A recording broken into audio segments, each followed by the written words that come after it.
राज्य स्तर पर शासन संचालन और प्रबंधन के लिए जो संस्था काम करती है उस संस्था को राज्य विधानमंडल कहते हैं। राज्य विधानमंडल शासन संचालन और प्रबंधन के साथ साथ राज्य स्तर के नियमों विधानों के निर्माण का भी कार्य करती है, जिसका उल्लेख संविधान के भाग 6 में अनुच्छेद 168 से लेकर के 212 तक किया गया है। अनुच्छेद 168 से 212 तक की यदि हम बात करेंगे तो राज्य विधानमंडल के गठन, उसके कार्य, प्रक्रिया इत्यादि के बारे में बातचीत करता है। तो राज्य विधानमंडल की संरचना को यदि हम सबसे पहले बात करें तो यह दो तरीके की होती है, एक सदनीय या दो सदनीय। दो सदनीय जो होता है उसमें दो सदन होता है, विधान परिषद और विधानसभा। तो विधानसभा और विधान परिषद जो होता है, जहां पर दो सदन है, उसमें से विधान परिषद उच्च सदन कहलाता है और विधानसभा निम्न सदन कहलाता है। और विधान परिषद और विधानसभा दोनों जो है द्विसदनीय वाले जो है, भारत में राज्यों की बात करें तो मात्र 6 राज्य ऐसे हैं जहां पर द्विसदनीय शासन की व्यवस्था है, विधान परिषद की व्यवस्था है। और अक्सर परीक्षा में पूछता है कि इनमें से किस राज्य में द्विसदनीय शासन व्यवस्था है, और कभी कभी यह भी उलट के पूछता है कि इसमें से किस राज्य में द्विसदनीय शासन व्यवस्था नहीं है। तो जो 6 राज्य हैं वह है आंध्र प्रदेश, बिहार, कर्नाटक, तेलंगाना, उत्तर प्रदेश और महाराष्ट्र। पिछले बार आपको मैंने बताया था कि इन 6 राज्यों को याद करने के लिए एक सूत्र है, तू बीमा कर।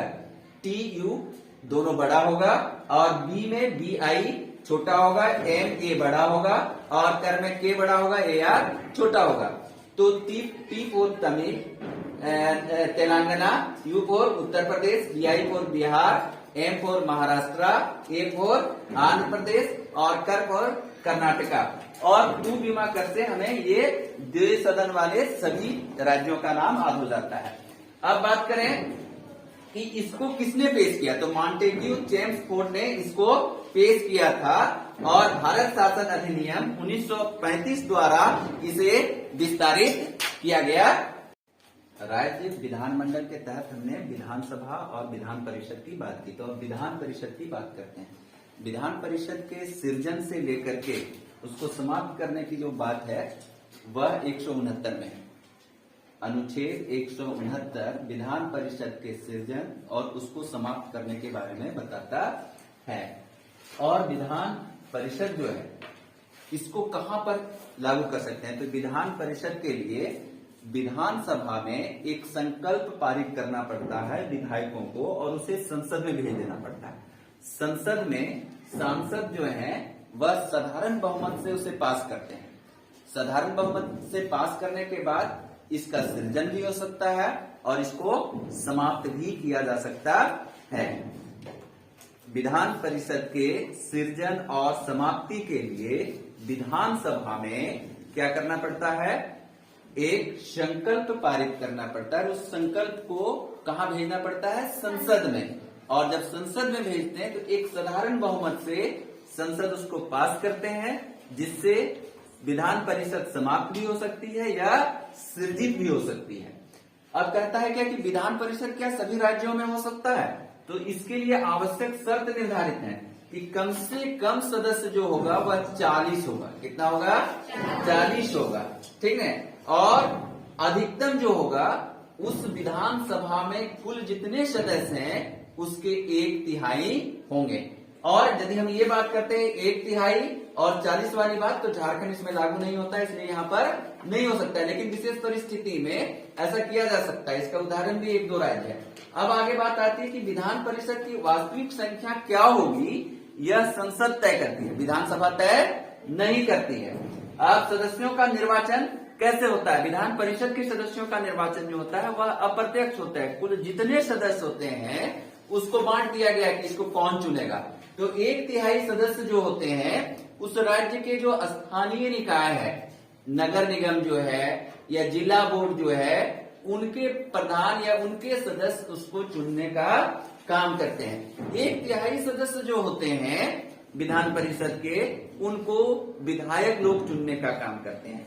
फिर बात आती है वह 1/12वां भाग जो है वह उतने सदस्यों का चुनाव उस राज्य में, जिस राज्य में विधान परिषद है, उस राज्य में 3 साल से रहने वाले ग्रेजुएट जो स्नातक लोग हैं वह चुनते हैं। और 1/12वां भाग जो है वह हाई स्कूल के टीचर, माध्यमिक शिक्षक जो हैं, जो 3 वर्षों तक अध्यापन का कार्य किए हैं, वे विधान परिषद के सदस्यों का चुनाव करते हैं। विधान परिषद के कुल सदस्यों में से 1/6 सदस्यों का चुनाव राज्यपाल करते हैं। वह मनोनीत करते हैं, चुनाव नहीं करते। लेकिन मनोनयन वैसे ही लोगों का होगा जो जिस राज्य के विधान परिषद के सदस्य होंगे, उस राज्य का वह निवासी हो, वहां के निर्वाचक मंडल में उसका नाम हो। अब बात आती है कि राज्य विधान परिषद के सदस्य के लिए क्या आवश्यक योग्यता है। तो सबसे पहली योग्यता है कि उसे भारतीय होना आवश्यक है। दूसरी योग्यता क्या है कि वह सदस्य जिस राज्य का होगा उस राज्य के निर्वाचक सूची में उसका नाम हो, उस राज्य का वह उसे वोटर होना आवश्यक हो। उसके बाद उसकी उम्र कम से कम 30 वर्ष होना आवश्यक है। साथ ही साथ जिस सीट के लिए चुनाव होना है उस सीट के आरक्षण, यदि उस सीट का आरक्षण है निर्धारित, तो उस आरक्षित सीट के लिए जिस कोटि का व्यक्ति का उसमें चुनाव होना है, उस कोटि या वर्ग का होना उसको आवश्यक है। विधान परिषद के कार्यकाल को यदि हम देखें तो 6 वर्ष है। विधान परिषद के सभापति एवं उप सभापति विधान परिषद में जो नेतृत्व करते हैं वह सभापति होते हैं और उनके सहयोग के लिए उप सभापति होते हैं। सभापति जो है अपना त्याग पत्र उप सभापति को देते हैं और उप सभापति अपने त्याग पत्र सभापति को देंगे। कार्य की यदि बात करें कि विधान परिषद की क्या कार्य है, तो विधानसभा जो है जिन निर्णयों को लेती है, विधानसभा की उच्चली सदन विधान परिषद है, तो वहां पर जो निर्णय लिए गए हैं उन निर्णयों को संशोधित करने में, उन निर्णयों को समीक्षा करने में, यदि निर्णय अच्छा नहीं है तो उस पर रोक लगाने में, उन निर्णयों को पर अंकुश करने में, मतलब लोकतांत्रिक नियमों से रक्षा करने का काम विधान परिषद करती है।